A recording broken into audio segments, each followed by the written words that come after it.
Bonjour à tous, j'ai la chance de participer au 23e tour aérien Rêve de Gosse organisé par les Chevaliers du Ciel. Ce tour rassemble une caravane d'une trentaine de machines qui parcourt la France. Nous sommes partis de Solenzara en Corse le 31 mai et après plusieurs escales, dont une escale en Suisse, nous finirons à Lorient le 9 juin. Je vous propose de découvrir l'organisation de ce tour et comment Rêve de Gosse, via les Chevaliers du Ciel, assure la sécurité des vols au service des enfants qui profitent des baptêmes de l'air sur chacune des étapes. Tous les jours, après avoir quitté l'hôtel, les équipages se retrouvent en salle de briefing où la direction des vols présente en détail le trajet du jour.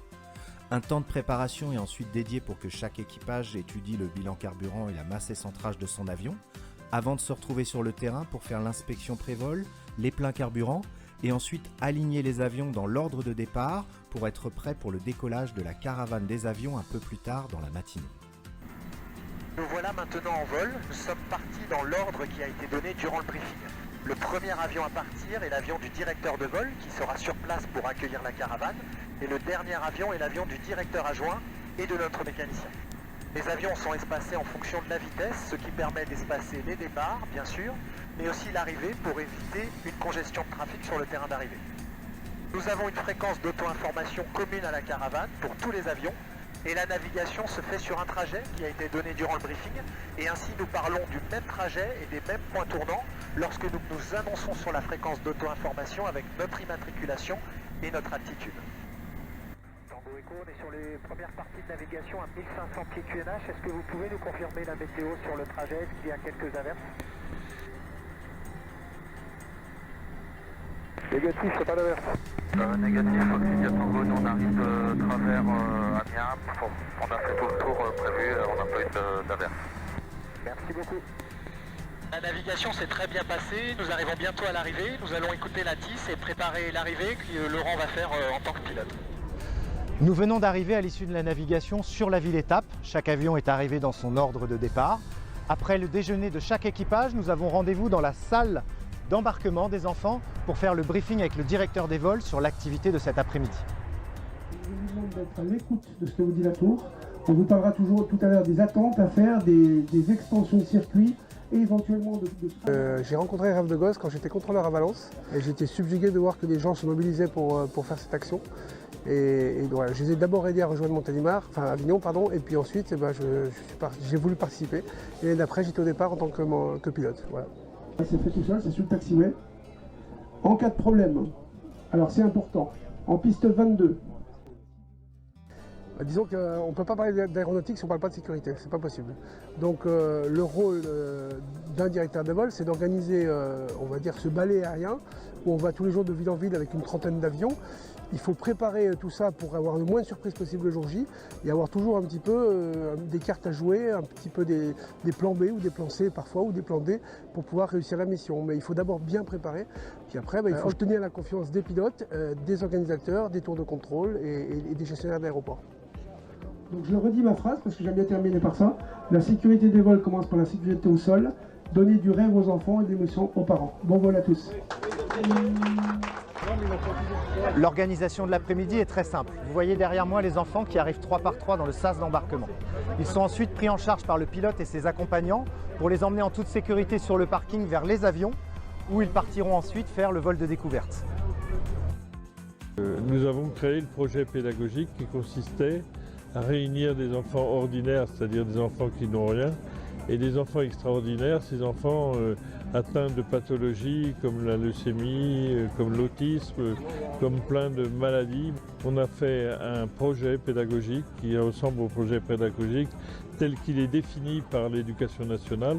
On vient d'être à nouveau agréé par l'Éducation nationale, ce qui nous permet des ouvertures de portes dans les établissements. Le pilote et son équipage, ils s'engagent civiquement parce qu'ils prennent des congés, ils laissent leur famille pendant un certain temps, ils viennent s'engager et l'engagement financier, parce qu'il y a un engagement financier de la part de l'équipage, je trouve que c'est déjà pas mal. Hein. Ma première participation a eu lieu il y a maintenant 5 ans, en 2014. J'étais présent en tant que commandant de bord du CASA 235 de l'armée de l'air qui accompagne la caravane du Tour.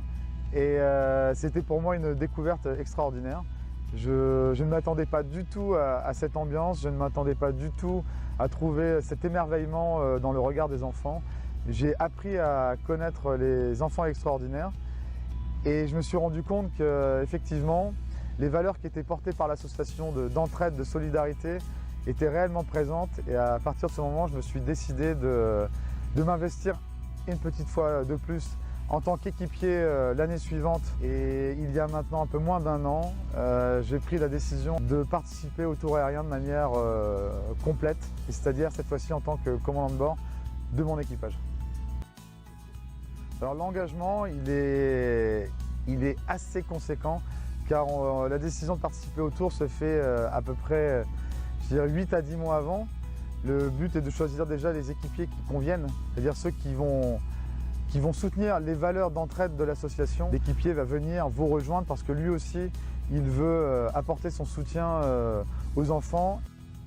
Ce que j'aimerais rajouter, c'est que ce tour aérien m'a permis de rencontrer des gens fabuleux, des gens qui sont solidaires et surtout une expérience humaine juste magique. Et je ne peux que donner conseil aux pilotes et aux personnes qui me regardent actuellement de se rapprocher de l'association et de nous rejoindre parce que je pense qu'ils vont en ressortir, je dirais, vraiment changés à la suite d'un tour comme celui-ci. Le tour aérien, après son départ à Solenzara le 31 mai 2019, s'est terminé à Lorient le samedi 8 juin. Depuis sa création en 1996, l'association Les Chevaliers du Ciel a permis de faire bénéficier de 29 450 baptêmes de l'air durant 6200 rotations et à travers 188 villes-États. Si l'association Les Chevaliers du Ciel peut réaliser le tour aérien Rêve de gosse tous les ans, c'est grâce à des partenaires qui partagent les mêmes valeurs. Je souhaite les remercier. Vous avez les partenaires de l'année 2019 pour les Chevaliers du Ciel à l'écran. Je souhaite également remercier l'association French Aircrafter et ses partenaires. C'est grâce à eux que l'association a pu participer à l'opération Rêve de gosse en 2019 avec l'équipage numéro 9 dont je faisais partie.